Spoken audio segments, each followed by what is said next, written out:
ভাই এটা কি গাছ লাগিয়েছেন ভাই? এটা এলাচ বাগান। এলাচ বাগান। এলাচ কি বাংলাদেশে হওয়া সম্ভব? অবশ্যই, এই যে আমার হয়েছে না, এ তো গাছ দেখছি এলাচের। ফল আসার সময় হলে ফল হবে। এ কতদিন আগে লাগাইয়েছেন এটা? এটা 1 বছর। 1 বছর? হুম। আর কতদিন পরে ফলটা মোটামুটি আপনি পাবেন এটা? আশা করছি আমি আরো 1 বছর পর। কি পরিমাণ গাছ আছে আপনার এখানে?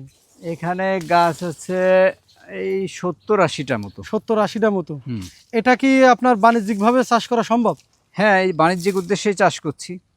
আপনাদেরকে একটা মেসেজ দেওয়া দরকার, সেটা হলো এলাচ গাছের ভেতর আমরা নিরাতে যাই যা করি, এর পাতার গ্রানটা মানে অস্বাভাবিক।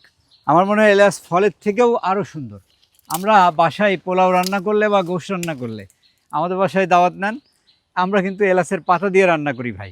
আমরা কিন্তু ফল অ্যাভয়েড করি, আর ফল দিই না। মানে ফলের কাজে পাতাতে করবে? হ্যাঁ, পাতায় আরও ভালো করে।